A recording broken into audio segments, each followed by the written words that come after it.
अस्सलाम वालेकुम। 27वीं आइनी तरमीम के अदलिया पर क्या असरात होंगे? आइनी अदालत बन गई, जजों ने इस्तीफ़ा देना शुरू कर दिया, तो आने वाले दिनों में अदलिया मजबूत होगी, आज़ाद होगी, या उसके फ़ैसलों के ऊपर वैसे ही रंग नज़र आएगा जैसे माजी में हाई प्रोफाइल पोलिटिकल केसेस के अंदर कोई ना कोई हमें कलर नज़र आता है? अगर तो वही सूरत हाल रहती है तो ज़्यादा अबतरी के इम्कान ज़्यादा हो जाएंगे कि हमारा जो जुडिशल सिस्टम है वो इंसाफ करने से कासिर रहेगा।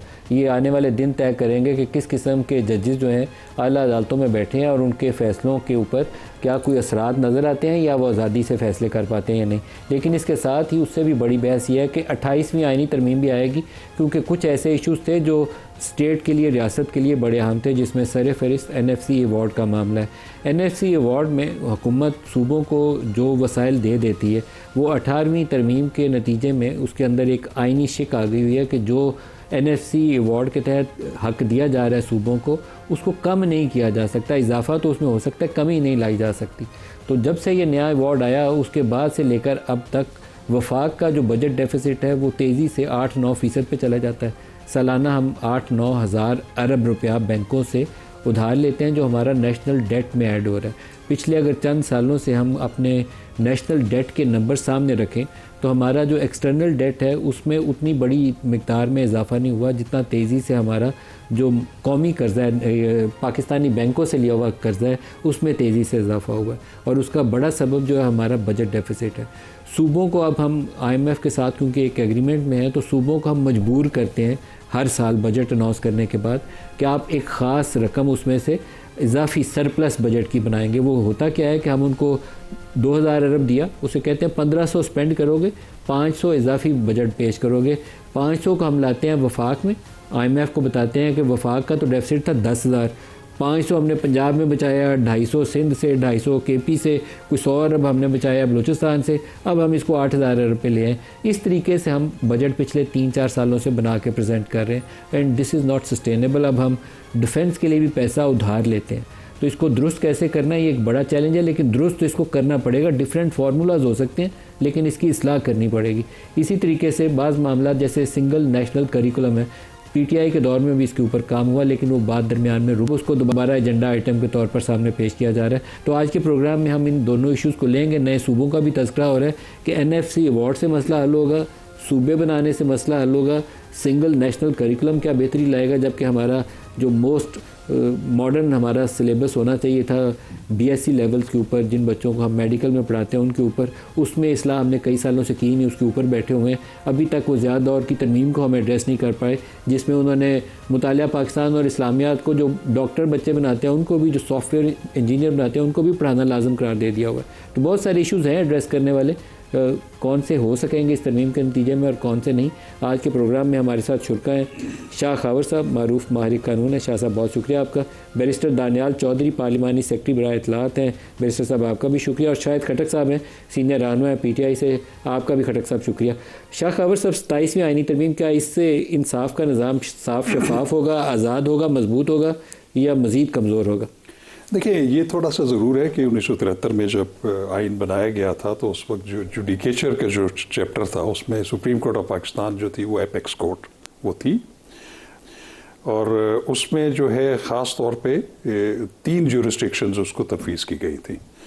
एक थी एपेलेट ज्यूरिस्डिक्शन, एक थी ओरिजिनल ज्यूरिस्डिक्शन और एक एडवाइजरी ज्यूरिस्डिक्शन। ओरिजिनल ज्यूरिस्डिक्शन 184 के तहत थी, जिसमें 184(1) के तहत अगर कोई भी 2 सूबों या गवर्नमेंट या फेडरल गवर्नमेंट या उनके दरमियान कोई तनाज़ा हो तो वो सुप्रीम कोर्ट उसकी आर्बिटर होती थी और वो एक डिक्लेरेटरी जजमेंट देती थी। उसके अलावा जो 184(3) है वो था एक ऐसा इख्तियार जो कि बुनियादी हकूक़ के हवाले से अवाम के, कि जो बुनियादी हकूक़ के सल्ब होने का मामला और उसमें अवाम नास और पब्लिक इम्पोर्टेंस की बात हो तो उस पर सुप्रीम कोर्ट ख़ुद भी एक नोटिस ले सकती थी और किसी की एप्लीकेशन के ऊपर भी। और आपने देखा है कि वो मुख्तलिफ अदवार में कहीं तो वो बहुत ज़्यादा एक्सरसाइज हुआ, कभी कभी वो हुआ ही नहीं। तो उसका मकसद ये था कि जब एग्जीक्यूटिव अपनी आइनी कई जिम्मेदारियां लोगों के बुनियादी हकूक़ के हवाले से अदा करने में नाकाम हो जाए तो फिर सुप्रीम कोर्ट सामने आए और वो अपना एक जो है वो आईनी किरदार अदा करे। लेकिन उसकी बहस में हम नहीं पढ़ते कि पीछे वो 2007 के बाद जो जुडिशल एक्टिविज़म था उसमें वो कितना बेदरेग इस्तेमाल हुआ और उसकी वक़्त ही ख़त्म हो गई छोटे छोटे इश्यूज़ के ऊपर। उसके अलावा जो एग्जीक्यूटिव की डोमेन थी, अब एग्जीक्यूटिव जो है वो फॉरेन रिलेशंस, इंटरनेशनल एग्रीमेंट्स, आपकी ट्रेड और सारा उसकी जिम्मेदार होती है। आपने देखा कि फिर उस सुओ मोटो जुरिस्डिक्शन की एक्सरसाइज में आपके बड़े बड़े इंटरनेशनल ठेके जो थे, आपका रेकोडिक का देख लें, आप कारके का देख लें, आप स्टील मिल का देख लें, आप बाकी चीज़ें देख लें, एनर्जी के प्रोजेक्ट्स, उनके ठेकों को जो है वो मनसूख किया गया, जिससे पाकिस्तान को बहुत ज़्यादा नुकसान हुआ। और रेक्वेडिक में फिर तो आपको पता है कि $10 बिलियन जो है वो इंटरनेशनल आर्बिट्रेशन आ गया।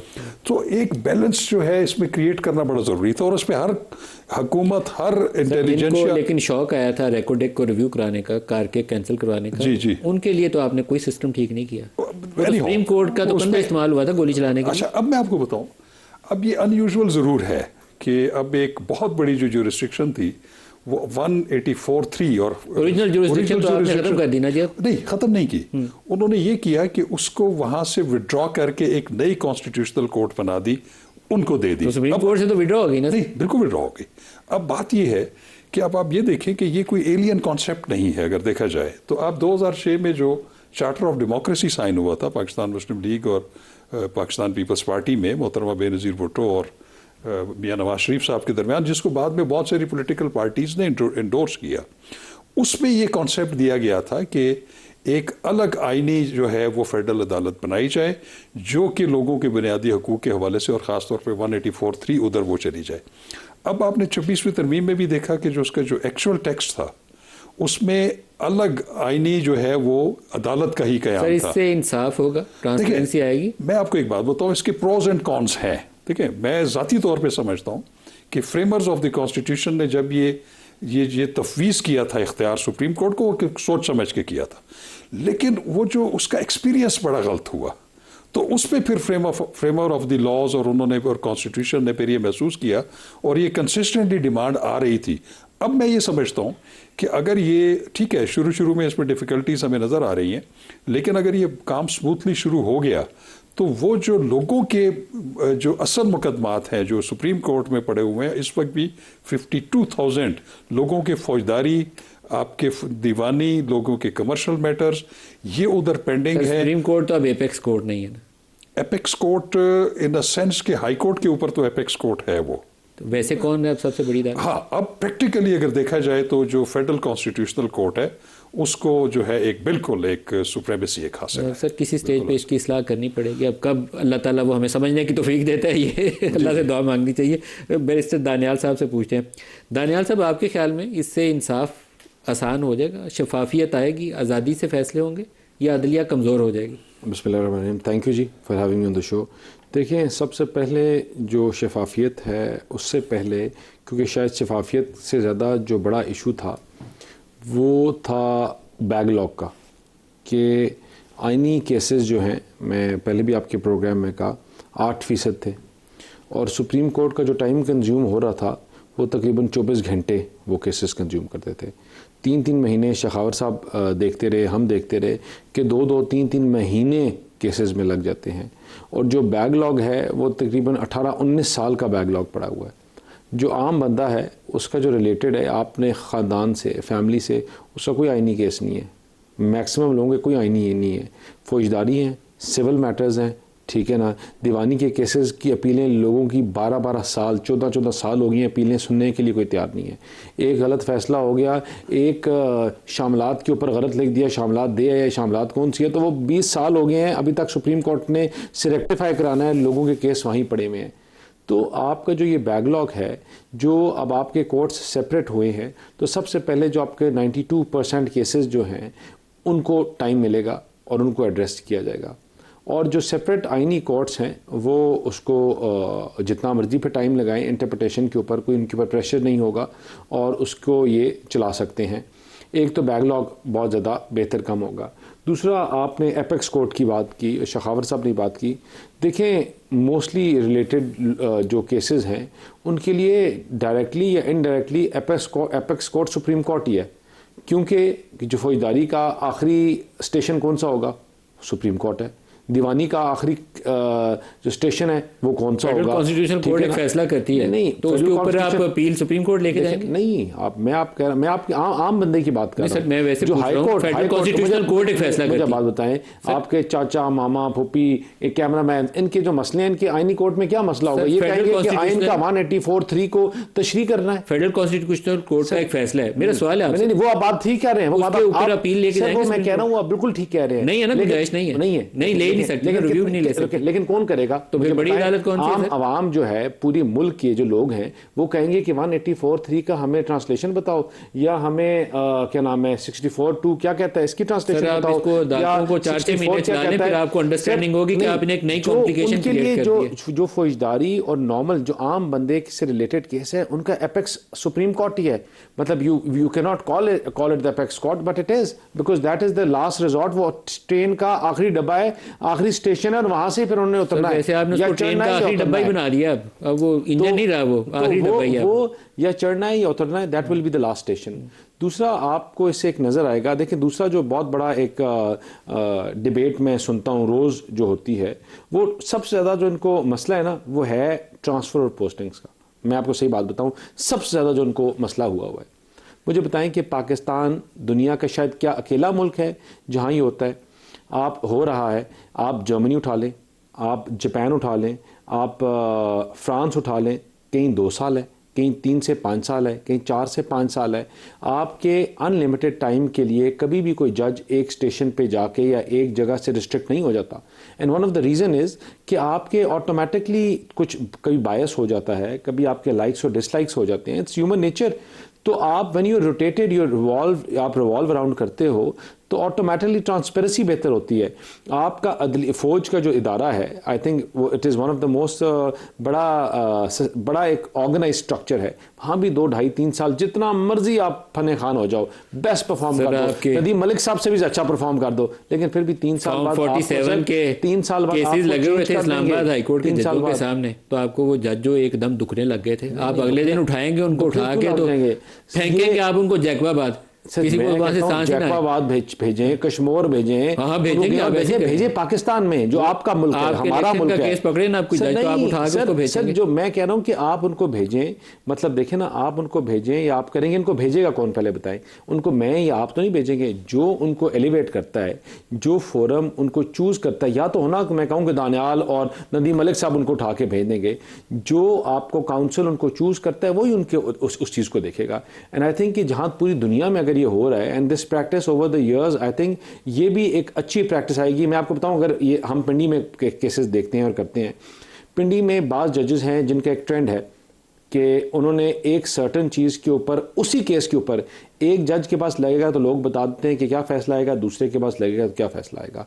बिकॉज आपको माइंड भी रीड करते हो, आपको चीज़ों को भी पता है, आपको पता है ये स्टे ऑर्डर देता है, ये खारिज कर देता है, ये बेल देता है, ये खारिज करता है, ये पोस्ट देता है, ये आफ्टर अरेस्ट देता है। मतलब एक माइंड सेट है दैट एवरी लॉयर जो कर होता है प्रैक्टिस वो कर होता है। फिर बाज़ वकील होते हैं, वो कहते हैं कि यार के लाहौर हाई कोर्ट के बेंच वही वकील, फौजदारी के वही वकील हैं, उनकी नहीं बनती किसी जज के साथ। वो 6 वकील जो है वो पेश ही नहीं होते, कहते नहीं जी हमारा चैम्बर से है, हमारा ये मसला वो मसला है। तो आपकी जब रोटेशन और घूमेंगे तो उससे आपकी ट्रांसपेरेंसी भी होगी और इंशाल्लाह इससे बेहतर रिजल्ट्स आएंगे। सर, आपने अभी 2007 का हवाला दिया था, जजेस बहाली की जो मूवमेंट चली थी इफ्तिखार चौधरी साहब के लिए, तो इफ्तिखार चौधरी साहब चाहते तो पाकिस्तान का पूरा जुडिशल सिस्टम रिफॉर्म कर सकते थे, लेकिन उन्होंने पॉपुलर जज बनना पसंद किया। वो इंतज़ार करते थे कि टीवी के ऊपर टिकट चलाने वाले बंदे सारे मौजूद हैं तो फिर मैं ऑब्जर्वेशन देनी शुरू करूँ। साकिब निसार साहब उन्हीं के नक्शे कदम पर चले, बंदयाल साहब स्लाइटली डिफरेंट, लेकिन वो भी एक ख़ास टिल्ट उनके रिफ्लेक्शन नज़र आती थी। तो हमारे जो सुप्रीम कोर्ट में चीफ जस्टिस बनते रहे, वो काफ़ी ज़्यादा अपने कामों की वजह से सुप्रीम कोर्ट के ख़ास तरफ ले जाने में अपना रोल अदा करते रहे। सुप्रीम कोर्ट का स्ट्रक्चर इतना बुरा नहीं था जितना उनकी पर्सनालिटीज़ इस पर इन्फ्लुएंस करती, उसको तोज़ुन लाने की ज़रूरत थी। लेकिन एक चीज़ जो अभी अदलिया की बहाली की तहरीक थी, क्या उस तरह की तहरीक इस पर आ सकती है? वकला निकल सकते बाहर के नहीं निकल सकते? मेरा ख्याल है कि 2007 में जो वकला तहरीक थी उसका ऑल टुगेदर उसकी डायमेंशन डिफरेंट थी। उसकी वजह ये थी कि एक तो उस वक्त डिक्टेटरशिप थी और बड़ी प्रोलॉन्ग डिक्टेटरशिप थी, एक लावा ऑलरेडी पक रहा था। और उसके बाद जब वो इफ्तिखार शोएब साहब के साथ ये वाक़या हुआ, तो मैं अपनी आपको बात बताऊं कि मैं उस वक्त अपने चैम्बर में बैठा हुआ था, तो उस वक्त जब मैंने टीवी पे देखा कि चीफ जस्टिस ऑफ पाकिस्तान को जो है वो सदर मुमलिकत ने उनके ओहदे से मुअत्तल कर दिया, ये खबर आई थी। तो मेरे अंदर एक अजीब सी एक कैफियत पैदा हुई कि है ये कैसे हो सकता है कि ये तो आइन और कानून में कहीं पे भी गुंजाइश नहीं है कि एक बाकायदा वो तरीक़ाकार है जो सुप्रीम जुडिशल काउंसिल का, उसके बगैर कैसे किसी को मुअत्तल किया जा सकता है। उसके बाद जो भी सिलसिला हुआ तो उसमें हुआ ये था कि वो एक लॉयर्स कम्युनिटी, क्योंकि बार और बेंच का आपस में एक बड़ा करीबी रिश्ता होता है, तो अगले दिन बगैर किसी के कॉल के तमाम वकला जो है वो एहतजाजन रोड्स के ऊपर थे। फिर वो तहरीक चली और उसका फिर जो भी अंजाम हुआ वटेवर। अब मैं ये कहता हूँ कि वो एक ऑल टुगेदर डिफरेंट इशू था। ये यहाँ पे आज मैं अनफॉर्चुनेटली कहूँगा ऑटोनोमस था। अब थोड़ा सा बैकग्राउंड है तो, या उसके अंदर वो जनरल क्यानी वाला वो भी एक देखिए वो भी एक चीज़ है कि वो फैक्टर था, वो भी बिल्कुल तो तारीख का हिस्सा है ना वो भी एक फैक्टर हो सकता है, लेकिन मेरे लिए तो फैक्टर नहीं था ना। जो मैं अगले दिन रोड, बहुत सारों के लिए तो जेन्युइनली कॉस्ट थी। मैं आपको बताऊं, अभी ये जो मौजूदा है जो 26th अमेंडमेंट और 27th अमेंडमेंट के हवाले से, अब ये है कि बार के अंदर वो यूनिटी नहीं है। अब बार भी अनफॉर्चुनेटली हर इदारे की तरह पोलिटिकली डिवाइड हो गई है। पहले भी लोग बार एसोसिएशंस में मुख्तलिफ पॉलिटिकल पार्टीज़ के लोग होते थे, अपने अपने पॉलिटिकल व्यूज़ रखते थे, लेकिन supremacy of the constitution and rule of law के लिए वो सब इकट्ठे होते थे, इंडिपेंडेंस ऑफ जुडिशरी के लिए इकट्ठे होते थे। लॉ मिनिस्टर की जो ग्रांट्स है ना, वो सियासी वफादारियां बदल गई हैं। मैं आपको ये कह रहा हूँ कहते बात ये है कि इस वक्त वो सिचुएशन नहीं है। मौजूद हो, अगर आप या तो शायद भूल गए प्रोग्राम में, शायद खटक साहब आपको आवाज़ नहीं थी जा रही, अब आपको आवाज़ आ रही है तो दोबारा आपकी तरफ आ जाता। तो इसलिए मैं कहता हूँ कि उस तरह की तहरीक के मुझे कोई ऐसे चांसेस नजर नहीं आ रहे। शायद खटक साहब आपको पहले आप ही की तरफ आए थे, आपको आवाज़ नहीं गई। आप बता दें 27वीं आईनी तरमीम के नतीजे में क्या इंसाफ के निज़ाम में आसानी होगी या इंसाफ ख़त्म होगा, क्या होगा? बिस्मिल्लाहिर्रहमानिर्रहीम। नदीम भाई, इस मुल्क में इंसाफ का जनाजा उस दिन निकला जब सुप्रीम कोर्ट ऑफ पाकिस्तान ने फैसला दिया कि 90 दिन के अंदर आप इंतखाबात कराएं। तो उस वक्त की जो PDM-1 की हुकूमत थी, उन्होंने उस फैसले के ऊपर जब अमल दरामद ना किया। शायद खटक साहब आपकी आवाज़ आना फिर बंद हो गई है, कोई आपके लिंक में इशू है। दोबारा आपकी तरफ आते हैं प्रोड्यूसर साहब, दोबारा लाइन डिस्कनेक्ट करके फिर कनेक्ट करिए। शायद बंद हो गया ना सर। 28 में आईनी तरमीम, बैरिस्टर दानियाल साहब, NFC अवार्ड। देखें नदीम साहब, 26वीं तरमीम के बाद 27वीं तरमीम इसलिए आई क्योंकि कुछ चीज़ें रह गई थी। अगर आपने अपने कपड़े धोए हैं और आपने आधे कपड़े धोए हैं और आपने शलवारें सारी छोड़ दी हैं तो मशीन आपको दोबारा ऑन करनी पड़ेगी। द मेन प्रिंसिपल ऑफ जो मेन चीज़ थी जो 27वीं तरमीम में मुझे लगता है जो एड्रेस होनी चाहिए थी वो NFC अवार्ड्स है। ये बड़ा कैटेगोरिकल है कि कि आपके ये नहीं हो सकता कि उधार लेकर आप सूबे चलाओ। आप कह रहे हैं 28 में आईनी तरमीम में मेन इशू NFC अवार्ड होगा। देखिए उसमें बहुत बड़ा चीज़ होगा NFC अवार्ड। फिर अगर दूसरे उसके बाद लोकल बॉडीज़ गवर्नमेंट, 18वीं तरमीम की जो स्पिरिट थी और रूह थी वो थी डेलीगेशन ऑफ पावर, और डेलीगेशन और डेवल्यूशन ऑफ पावर, दोनों चीज़ें। डेलीगेशन होनी थी पावर लोकल बॉडी से और डेवल्यूशन होनी थी जब पावर पैसा नीचे तक जाना था। आप सूबों को पैसे आपने देने शुरू कर दिए, लेकिन साथ लोकल बॉडीज़ एक्ट आप ले आए। लोकल बॉडीज़ एक्ट जो है वो सूबों को तो बांधता है लेकिन आइन या वफाक को रिस्ट्रिक्ट नहीं करता। अब आपने पावर्स लोकल बॉडीज़ के थ्रू आप दे रहे हो, आपने उस पर टाइम नहीं लिखा हुआ लोकल बॉडीज़ का इलेक्शन कैसे होगा, किस तरीक़ेकार से होगा। जिस तरह आइन में है 5 साल बाद इलेक्शन होगा। तो अगर आप चाहते हो डेवल्यूशन ऑफ पावर हो या delegation of power lowest level तक हो तो फिर आपको जिक्र करना पड़ेगा लोकल बॉडीज़ का, और लोकल बॉडीज़ का आइन में जब तक जिक्र नहीं होगा टाइम तरीका कार किस तरह होगा तो नहीं होगा। दूसरा पैसा लोकल बॉडीज़ देखें एक चीज़ और बता दें, देखिए NFC के ऊपर एक बहुत बड़ा जो इशू है। देखें आप एक पूल जमा करते हैं, आप सूबों को दे देते हैं। आपने सूबों को दे दिया किस चीज़ के ऊपर, पॉपुलेशन बेस के ऊपर। फिर उसके बाद आप एक ग्रांट देते हैं जो आप कश्मीर को देते हैं और GB को देते हैं। फिर आप ग्रांट देते हैं अफवाज को जो सूबों में KPK में या और सूबों में पहली बॉर्डर्स के ऊपर लड़ रही है, फिर हम उसको दोबारा ग्रांट देते हैं। फिर हमने कोई पॉइंट बेस्ड सिस्टम नहीं किया हुआ कि जो रेसिप्रोकेट नहीं कर रहा। फॉर एग्जांपल आप 10 अरब रुपया टैक्स जनरेट करके दे रहे हैं और कोई एक सूबा किसी और तरह पूल इन कर रहा है, तो वो कैसे उसको बैलेंस करेंगे कि वो भी बड़ा इंपॉर्टेंट है उसको बैलेंस करना, कि उसका जिस तरह आपका एक इंडिकेटर्स के थ्रू उनको पैसे देने चाहिए कि ये टिक है, ये टिक है, ये टिक है, जो नहीं है देखें उस पर एक चीज़ है कि हम एक लोअर लेवल आप डिटर्मिन कर देते हैं, लेकिन लोअर लेवल से हम नीचे नहीं जाएंगे। लेकिन हर दफ़ा उधार लेके देना और फिर अपने आप को चलाना, वफाक को चलाने के लिए नया उधार लें, I don't think so that is a mechanism that is practical और वो लॉन्ग टर्म अब चल सकता है। अच्छा, एक ब्रेक ले लें, इस इशू को अभी और डिबेट करते हैं। ब्रेक ले लें जी, हमारे साथ रहिएगा।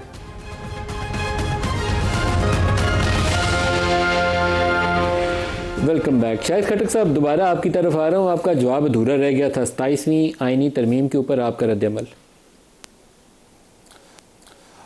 मालिक साहब, मैं ये कह रहा था कि पहली बात थी कि जिस दिन इस मुल्क में 90 दिन इंतखाबात के हवाले से जो सुप्रीम कोर्ट के लार्जर बेंच का फैसला आया, तब से लेके आज तक उसके बाद जब लार्जर बेंच ने फैसला किया कि जो हमारी हिस्से की मखसूस नशिस्तें थी वो जब हमें नहीं दी गई, तो ईवान के अंदर एक जाली मैंडेट के जरिए इनकी 2/3 मेजॉरिटी जो है वो बनाई गई। उसके जरिए में 26वीं आईनी तरमीम जो है वो मंजूर कराई गई। तो अब इनकी ईवान में जो मौजूदा तादाद है, ये सारी कुछ फॉर्म 47 के हैं, कुछ हमारे हिस्से की मखसूस नशिस्तें हैं, उनके जरिए इन तरामीम को मंजूर किया गया है। इन तरामीम के ऊपर हमारा बड़ा ही वाज़ेह मौक़िफ़ है। जिस दिन तहरीक इंसाफ बरसर इक़्तिदार आई, जब हमारी 2/3 मेजॉरिटी ईवान के अंदर अल्लाह पूरी करेगा, हालांकि इस इलेक्शन में भी आपको पता है कि हमारी 190 प्लस सीट्स थी, लेकिन हमारे मैंडेट के ऊपर डाका डाला गया।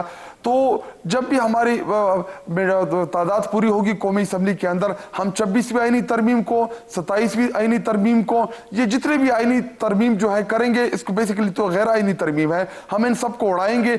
और ये बार बार एक जिक्र कर रहे हैं कि जी सियासी जो है आईनी मसाइल जो है वो आईनी कोर्ट्स में इन इशूज को एड्रेस किया जाएगा। तो एक साल तो उनका पूरा हो गया, एक साल के अंदर तो इन्होंने कोई आईनी कोर्ट बनाई नहीं थी। अब ये बार बार फौजदारी मुकदमात का जिक्र कर रहे हैं। तो वही इमरान खान साहब के ऊपर जो मुकदमात है, इस्लामाबाद हाई वो करेगी कितना अच्छा काम, ये अभी आने वाले दिनों से साबित होगा कि उससे अच्छा फंक्शनल करती है या उससे इंसाफ होता है या नहीं इंसाफ। इन्होंने ये मैं इसके ऊपर मालिक साहब, मुझे अगर आप टाइम दे, क्योंकि आप 35-40 मिनट को दे चुके हैं, तो मेरा तकरीबन 2 दफ़ा मेरा टाइम बनता है, तो कुल मिला के 6-7 मिनट मेरे बनते हैं।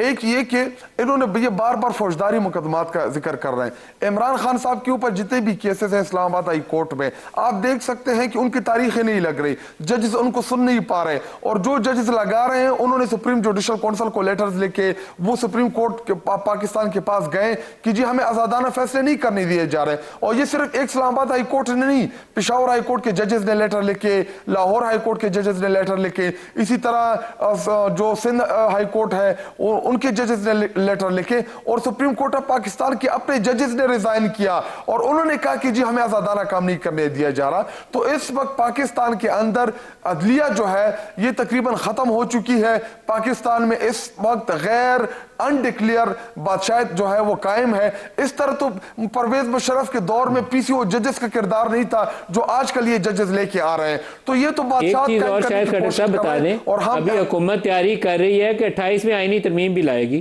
तो 27वीं के ऊपर तो हमने बात पहले बहस की, अब 28वीं में भी राय दे दें। तो फिर मैं शाह खबर साहब से भी पूछ लूँ, NFC अवार्ड और ये साथ सिंगल नेशनल करिकुलम, उसके ऊपर बात हो रही है, और लोकल बॉडीज, आपकी राय इसके ऊपर? अभी पहली बात यह कि लोकल बॉडी का इलेक्शन इन्होंने क्या करना है, इन्होंने जो 8 फरवरी के इलेक्शन के साथ किया उसके बाद दूसरा ये इलेक्शन कराएंगे। और इसके अलावा जो ये बार बार NFC का कह रहे हैं, NFC में तो हमें अपना ड्यू शेयर नहीं मिल रहा। जो 80, 70, 80, 90 हजार कबाइल जो मर्ज डिस्ट्रिक्ट्स हैं जिनका सारा बोझ आया खैबर पख्तूनख्वा के ऊपर, जो इन्होंने कमिट किया था कि ये सालाना 100 अरब रुपए देंगे, तो ये तो हमें हमारे सूबे के जो ड्यू राइट्स है वो पहले से नहीं दे रहे हैं। अगर ये पंजाब या किसी दूसरे सूबे को पैसे ज्यादा दे रहे हैं और तहरीक इंसाफ के ऊपर या खैबर पख्तूनख्वा की आवाम के साथ ये ज्यादती कर रही है, तो हम ऐसी किसी भी किस्म की तरमीम की ना हिमायत करेंगे ना उसको तस्लीम करेंगे जिसमें हमारे सूबे के जो है वो हकूक कंप्रोमाइज हो। और पंजाब में आपको पता है कि मरियम नवाज जो है वो खुद हारी हुई है, तो जाली मैंडेट के ऊपर ये आके ना इनके पास आवाम का मैंडेट तो नहीं है, तो इनकी जितनी भी कानून साजी है हम इसको नल इनवाइट करेंगे। पीपल्स पार्टी और MQM के वो दोनों सुनवाते हैं इसी तरमीम के हवाले से, और फिर आगे आपको शाह खबर साहब से उसके ऊपर राय भी सुनाते हैं कि वो क्या कहते हैं। दिखाएगा ये स्टेटमेंट्स क्या इनकी।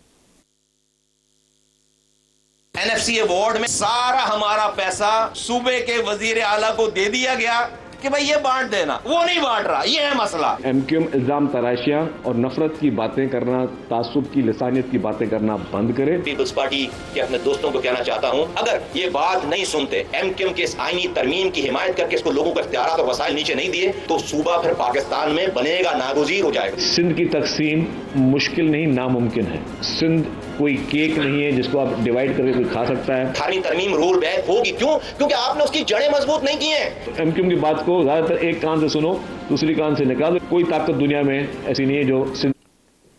शाह खबर साहब, नए सूबे NFC वार्ड, ये इकट्ठी बहस अब आगे चलनी है क्या? देखिए, मेरा ख्याल है नए सूबों की बहस जो है या उस पर मेरा नहीं ख्याल है कि इतना आसानी से हो सकती है। उसकी वजह यह है कि जो हमारी मौजूदा कॉन्स्टिट्यूशनल डिस्पेंसेशन है उसमें नया सूबा तभी बन सकता है कि उस सूबे की प्रोविंशियल असम्बली खुद करारदाद जो है वो मूव करे 2-2.5। तो इसलिए ठीक है, ये इस पर कंसेंसस डेवलप हो सकता है कि उसमें इंतज़ामी तकसीम हो जाए या वो, लेकिन मेरा ख्याल है कोई इतना आसान काम नहीं है। जहाँ तक NFC अवार्ड का ताल्लुक है, देखिए NFC अवार्ड बुनियादी तौर पर एक मिसाक है फाइनेंशियल मैटर्स का चारों सूबों का और वफाक का, और वो मिसाक जो है वो उसकी जो री इन्फोर्समेंट होनी है हर 5 साल के बाद होनी है। बुनियादी तौर पे वो जो आपके जितने भी जो आपकी अर्निंग्स हैं फेडरल गवर्नमेंट की, प्रोविंशियल गवर्नमेंट्स की, और उनकी वो बेसिकली तकसीम है वफाक और सूबों के दरमियान, और उसमें उसका तरीक़ाकार यही है कि वो हर एक सूबे की नीड के मुताबिक, उसकी आबादी के मुताबिक वो उनका शेयर उनको दिया जाएगा, और वो अगर मुत्तफिक हो जाएं तो अवार्ड जो है वो प्रेसिडेंट को रिकमेंडेशन देगा, वो एक अवार्ड नाफिज करेगा। अनफॉर्चुनेटली वो मेरा ख्याल है कि 2010 में कहीं एक NFC अवार्ड हुआ था जो यूनानिमस हुआ था। अगर उस पर कंसेंसस ना हो तो फिर प्रेसिडेंट के पास ये पावर है कि वो जो हिस्सा है उस तकसीम का, वो 18वीं तरमीम के अंदर एक लाइन है ना कि वो हिस्सा लास्ट अवार्ड से कम नहीं होगा, ज्यादा हो सकता है। देखिए, मैं ये समझता हूँ, अच्छा उसमें NFC अवार्ड में सिर्फ डिस्ट्रीब्यूशन ऑफ फाइनेंस या वो नहीं है, रिसोर्सेज नहीं है, उसमें grant in aid by the federal government भी है प्रोविंसेस को। अगर कहीं पे कोई ऐसी कैलेमिटी आ गई, कोई ऐसा सूरत हाल हो गई कि जिसमें NFC अवार्ड्स का जो हिस्सा है उससे ज़्यादा वहाँ पे ज़रूरत है, तो फेडरल गवर्नमेंट जो है वो उसमें ग्रांट इन एड भी दे सकता है, एडिशनल ग्रांट दे सकता है। AJK और GB को भी ग्रांट ही दी जाती है, उनका भी पॉपुलेशन की बुनियाद पे हिस्सा नहीं। देखिए, उसमें मैं ये समझता हूँ कि NFC अवार्ड जो है उसको छेड़ना जो है वो उस पर जो सूबे हैं, छोटे सूबे हैं, उसमें एक एंजाइटी पाई जाएगी, उनमें जो है ये मेरा ख्याल है रिजेंटमेंट आएगी। बाकी तरामीम जो हुई है यूनानिमस हुई है, इसमें ऑलमोस्ट जितनी भी मेजर पॉलिटिकल पार्टीज सिवाय PTI के और जमीयत उलमा इस्लाम के। NFC अवार्ड ठीक तो करना पड़ेगा शाह साहब। देखिए, उसमें मैं आपको बताऊं कि उसमें जब तक आप नेशनल कंसेंसस डेवलप नहीं करेंगे, उसको छेड़ना मैं समझता हूँ कि इंतहाई सेंसिटिव होगा। और मैं ये देख रहा हूँ कि जब NFC अवार्ड की बात होगी या उसमें सूबों के जो शेयर है उसके कम होने की बात होगी, तो मेरा ख्याल है कि फिर जो सूबे हैं वो उस पर रिजेंटमेंट करेंगे, और वो फिर जो आपका एक फैब्रिक क्रिएट हुआ है यूनिटी का, वो डिस्टर्ब होने का खतरा है। आप बताइए बैरिस्टर साहब। सर, इसमें तो एक खुशाइन बात सामने आई, जिस तरह शाहिद साहब ने कहा कि अगर पैसों की जो इनके सूबे में अगर जो पैसा जा रहा है अगर उसमें कमी नहीं आती तो I don't think so they have an issue. तो शायद तो कह रहे हैं हमें सूबे को जो पैसा मिलना चाहिए उससे कम दे रही है तो अगर शायद अगर इसका मतलब ये ना कि अगर ज़्यादा दे तो फिर उनको इशू नहीं होगा, तो आप पैसे ज़्यादा ना। तो ये this is a Avenue that is open, and I hope कि इनकी जमात का भी फिर ये स्टांस रहे कि अगर पैसे जितने मिल रहे हैं उससे ज़्यादा मिलें और किस मद में मिलें, तो मतलब आप इजाफी पैसे देने को तैयार है अगर NFC की सपोर्ट हो जाए तो। NFC अवार्ड रिवाइज करना पैसों से ज़्यादा तरीक़ाकार रिवाइज होगा, अमाउंट्स से ज़्यादा तरीक़ाकार। वो पैसा डिवॉल्व होकर नीचे तक कैसा जाएगा, वो पैसा डिस्ट्रीब्यूट कैसे होगा, और उस पूल से किस किस को जाएगा, ये बहुत इंपॉर्टेंट चीज़ें हैं उसमें। वो किसी से पैसे लेना या कम या ज़्यादा आपके 3-4 इश्यूज ऐसे हैं। इसमें AJK और GB की ग्रांट्स है, बेनज़ीर इनकम सपोर्ट प्रोग्राम है, और तीसरा आपकी डिफेंस स्पेंडिंग है। आपको इसका हल चाहिए, उसके बगैर आपका बजट नहीं ठीक हो सकता। आपने बिल्कुल, ये आपने एक कूजे में बंद कर दिया है पूरे दरिया को। तो आपका इरादा क्या है? ये चीज़ें जो हैं, ये चीज़ें जब तक एड्रेस नहीं करेंगे तो मसले नहीं हल होंगे। अब इसके ऊपर हमारी ये कोशिश है कि सबको बैठकर देखें। NFC अवार्ड या तरीक़ाकार जो है, ये 18वीं तरमीम में तमाम जमातों ने इस चीज़ के ऊपर अग्री किया था, और अग्री क्या किया था कि पैसा नीचे तक जाए, लोकल लेवल तक जाए, तहसील डिस्ट्रिक्ट लेवल तक जाए, उसकी डिस्ट्रीब्यूशन फेयर होनी चाहिए, उसका जो डिस्ट्रीब्यूशन का मेकनिज़म है वो क्या होना चाहिए, जो मोडालिटीज़ हैं उनके ऊपर भी बात करने की ज़रूरत है अमाउंट से ज़्यादा। और अगर देखें, अगर हम तनकीद बराए इस्लाह के लिए वी आर ऑलवेज़ ओपन, लेकिन यहाँ जो है ना अनफॉर्चुनेटली पॉलिटिक्स होती है तनकीद बाय तनकीद, ठीक है, कि जिन चीज़ों के ऊपर अग्री भी करो, लेकिन अगर आपकी हुकूमत वो बात करती है तो आप उससे डिसएग्री करो just for the sake of it.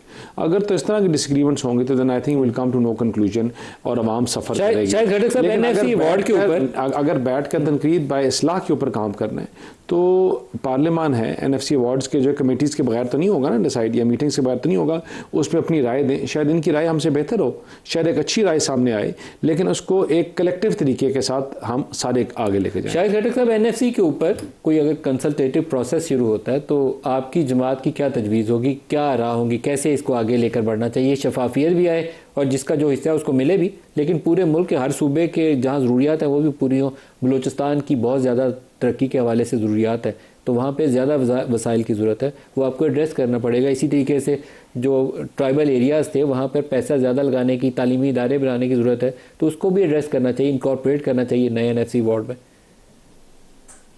खटक साहब, आपको पता है कि एनएफसी का जो ड्यू शेयर है वो आबादी के लिहाज से या रिसोर्सेज के लिहाज से ही बनता है, लेकिन हमारे ऊपर जब हमें मर्ज अजला दिए गए खैबर पख्तूनख्वा को, चूंकि वो इससे पहले फेडरल एडमिनिस्ट्रेशन एरिया था, फाटा जितना भी था, लेकिन जब खैबर पख्तूनख्वा में वो जम हुआ 2019-20 में, तो इन्होंने कमिट किया था कि सालाना 100 अरब रुपए देंगे खैबर पख्तूनख्वा को। और आपको पता है कि वो एक जंग ज़दा इलाका था, वहाँ पे वार अगेंस्ट टेरर लड़ी गई, जिसकी वजह से खैबर पख्तूनख्वा के ऊपर बहुत बड़ा बोझ आया, क्योंकि वहाँ पे हमने पुलिसिंग सिस्टम को इंट्रोड्यूस किया, वहाँ पे एडमिनिस्ट्रेशन को रिवाइज किया, तो उनके बहुत बड़े खर्चे थे।